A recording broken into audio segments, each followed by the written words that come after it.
berjalan lagi sampai ke Saguling yang mulia. Sampai di Saguling parkir, saya tidak tahu apa yang dilakukan yang di mobil LM. Saya turun, Joshua juga turun yang mulia, ambil barang-barang, tapi saya ambil barang saya sendiri, terus saya ke pos security yang ada di depan carport itu yang mulia. Di situ saya ke kamar kecil lagi yang mulia. Setelah selesai dari kamar kecil, saya langsung duduk-duduk di bangku yang di depan kediaman Saguling. Setelah itu saya masuk ke area garasi. Terus tiba-tiba Bapak panggil saya untuk naik ke lantai 3 yang mulia. Oh, saudara udah ketemu dengan pada waktu saudara datang apa yang saudara lakukan? Hanya duduk-duduk di depan yang mulia. Saudara tidak ikut ngangkut tas ke atas? Tidak yang mulia. Saudara Kuat sedang apa? Saya tidak, yang saya tahu pada waktu sudah di depan semua cuma duduk-duduk aja yang mulia. Kalau di dalam saya tidak tahu. Saudara ikut PCR? Saya nggak ikut PCR karena waktu itu saya nggak tahu kalau di dalam ada PCR yang mulia. Bagaimana cara saudara FS memanggil saudara? Saya menggunakan HT, bilang kalau menggunakan HT. Kalau Ki, lantai 3, naik ke lantai 3 Ki gitu. Oke, naik ke lantai 3. Siap. Kira saudara naik ke lantai 3, ketemu Siap. dengan siapa? Di lantai 3 saya naik lift, terus waktu itu ada Daden kalau nggak salah di lantai 1-nya yang mulia. Di sebelah lift itu. Terus saya naik ke lantai 3, keluar dari lift, ada pintu sebelum ruangan yang itu yang mulia. Saya sempat, karena kebiasaan kami kalau ajudan itu dipanggil ke lantai 3 cuma sebatas sampai di depan lift yang mulia. Jadi waktu itu saya berdiam di depan lift sampai lama. Biasanya kan yang dulu-dulu gitu yang mulia, nunggu di situ, nanti nggak lama atau beberapa menit gitu Bapak keluar atau Ibu keluar ngasih apa yang diperintahkan kan, ngasih surat kayak ngasih apa. Terus waktu itu diem aja sekitar 4 menitan lah, 3-4 menitan di situ. Terus saya dengar Bapak terus saya mencoba masuk yang mulia. Saya tengok pas seperti ini, Bapak langsung sini. Saya hampiri Bapak di ruang keluarga, ada sofa panjang, terus ada sofa satu sama satu lagi. Terus saya duduk di depan Bapak itu yang mulia. Sampai di situ Bapak menanyakan langsung ke saya itu, Ki, ada kejadian apa di Magelang Ki? Siapa? Saya tidak tahu Pak. Diem Bapak, tarik nafas. Terus nangis yang mulia, nangis terus bilang, Ibu udah dilecehkan sama Joshua. Saya kaget yang mulia, dilecehkan, kapan ini yang mulia? Ini kapan kejadiannya? Terus apa bentuk pelecehannya gitu yang mulia? Saya mau panggil dia. Kamu backup saya, amankan saya. Kalau melawan, kamu berani nggak tembak dia? Siapa? Saya tidak berani Pak. Kenapa? Siap, saya nggak kuat mentalnya Pak. Seperti itu yang mulia. Setelah itu diem. Nah. Tapi nangis yang mulia.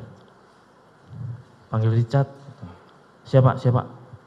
Saya turun yang mulia untuk memanggil Richard.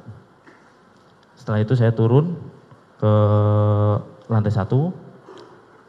Saya sempat cari Richard ke area ruang ajudan.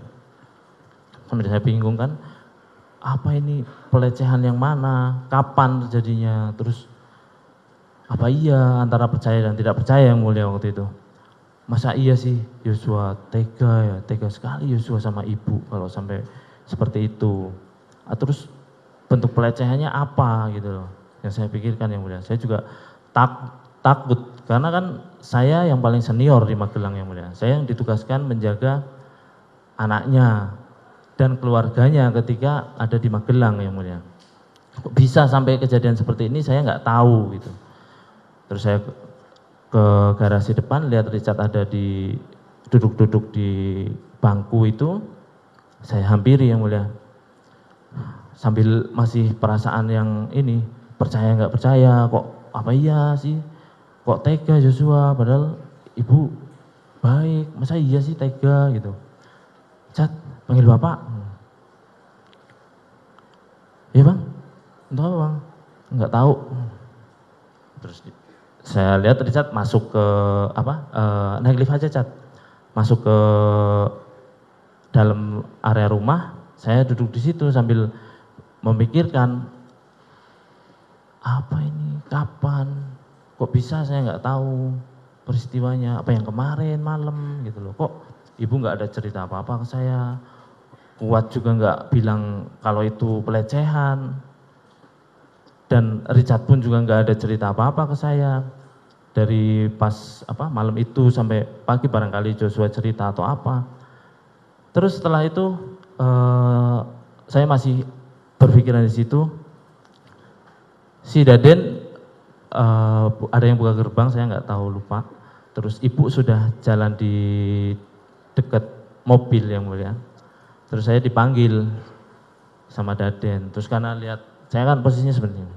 Terus ada ibu kan otomatis respect yang mulia. Dipanggil. Saya mendekat terus bang ibu mau isolasi. Oh iya siap.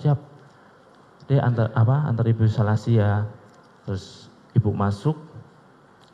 Saya nggak terlalu memperhatikan yang lain masuk yang mulai, kecuali Om Kuat memang waktu itu ada di depan, om ikut antar ibu isolasi gitu.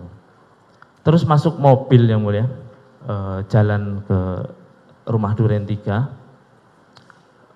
Sampai di rumah Duren 3 itu turun seperti biasa. Saya lihat ibu mau turun ke belakang seperti biasa saja. Ketemu Richard di depan, Richard juga nggak menyampaikan apa-apa, seperti biasa saja mau isolasi gitu kan. Cuma saya pulang ke Magelang kapan nih? Tapi di situ saya juga bilang, masa iya sih Joshua berani atau setega itu ya melecehkan ibu? Percaya nggak percaya? Terus bentuk pelecehannya apa? Terus saya parkir mobil yang mulia. Setelah saya parkir mobil, pas posisi ini ada kendaraan bapak datang yang mulia. Kok bapak kesini? Datang terus merapat ke kiri gitu yang mulia. Saya turun, terus saya hampiri ke Romer karena biasanya mobil datang pasti bapak langsung turun yang mulia. Tapi yang turun cuma Romer waktu itu. Terus karena kan saya tahu yang mulia waktu duduk-duduk di depan itu si Romer sama Yogi itu cerita kalau semuanya habis ini mau ke badminton gitu. Nah, saya di situ mau nanya ke Romer, kok bapak mampir sini gitu loh. Tapi Romer keburu jalan karena mobil bapak jalan lagi yang mulia. Terus saya masuk aja. Terus setelah nggak lama itu saya nggak terlalu memperhatikan posisi bapak masuk karena saya mengabari yang di Magelang sama istri saya kalau saya masih di Jakarta gitu yang mulia, sambil menghadap ke arah taman. Om Kuat keluar yang mulia. Om dipanggil bapak gitu. Om Riki sama Joshua dipanggil bapak. Terus oh ya om, Joshua ada di depan. Saya hampiri Joshua ke depan. Saya hampiri terus saya sampaikan, bro panggil bapak. Terus masuk Joshua, seingat saya Joshua dulu masuk, berjalan ke arah dapur itu, terus Om Kuat, terus saya yang belakang. Cuma agak berjeda yang mulia karena saya sempat berhenti di depan mobil Innova, waktu ada Innova 2 hitam. Terus pada saat masuk itu, saya pas jalan masuk itu, Joshua sudah si Pak Ferdi Sambo ada di sebelah kiri, si Richard ada di sebelah kanannya. Terus Om Kuat sudah berdiri di belakangnya Pak FS lah, agak berjarak. Terus saya jalan, saya lihat kayak seperti ini. Apa pak? Ada apa pak? Gitu. Terus jongkok gitu. Si Richard langsung ngeluarin senjata yang mulia. Begitu si Yosua mundur, karena kan nggak mau jongkok dia. Mundur, si Richard lepaskan tembakan. Ada apa ini? Terus der gitu yang mulia. Nah, di situ saya kaget, kok ditembak? Kenapa gitu loh? Terus ditembak sampai jatuh yang mulia. Terus saya dengar ada suara, bang, ada apa bang? Saya ke dapur yang mulia. Mendengar suaranya Romer, saya ke dapur lihat nggak ada orang. Terus saya lihat ke tengah lagi, si Pak FS ini lagi nembakin dinding yang mulia. Setelah itu saya hanya menunggu di dapur sambil kenapa ini? Ada apa? Kan sempet takut yang mulia di situ. Kok bisa ada peristiwa seperti ini? Terus Bapak keluar nggak lama, yang saya ingat Romer masuk yang mulia. Romer masuk terus ke arah Richard. Nah, setelah itu si bapak ini ikut masuk ke arah sana, saya bergeser ke dapur dan Om Kuat keluar ke arah garasi yang mulia. Terus nggak berapa lama dari dalam bapak keluar dengan ibu. Ibu menangis tapi dirangkul sama bapak, terus melewati saya ikut ke garasi, bapak ibu di karpot, terus panggil saya, antar ibu ke Saguling gitu. Terus setelah itu saya langsung ngantar ibu ke Saguling yang mulia. Gitu ceritanya? Siap yang mulia. Anakmu berapa? 3 yang mulia. 3. Yang paling besar usia berapa? 7. 7 tahun. Siap. Istrimu ada? Ada yang mulia. Sepanjang kamu di dalam, nengokin kamu nggak? Gimana yang mulia? Sepanjang kamu di penjara di dalam sel ini, pernah nengokin kamu? Pernah yang mulia. Kamu nggak sayang sama anak-anakmu? Sayang yang mulia. Kamu berkorban untuk nutupin ini semua. Siap, tidak yang mulia. Jangan dipotong dulu. Tadi Siap, kamu ngomong nggak mohon saya maaf. potong? Siap, maaf yang mulia. Ya kan? Kamu berkorban, mengorbankan masa depan anak-anakmu untuk nutupin ini semua. Sampai hari ini kamu masih mencoba nutupin. Seolah-olah saya percaya dengan cerita kamu. Dari tadi saya diemin aja cerita kamu. Saya tahu kapan kamu bohong, kapan enggak. Cerita kamu nggak masuk di akal semua. CCTV itu loh, jelas. Bukti CCTV.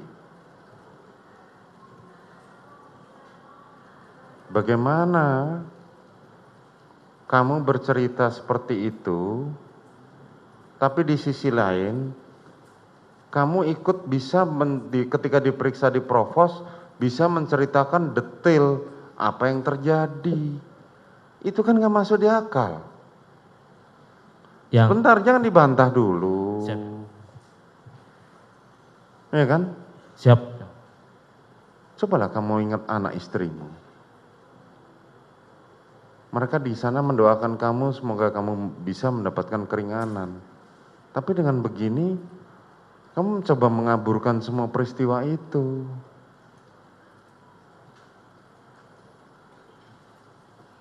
Yang saya ingatkan kepada saudara.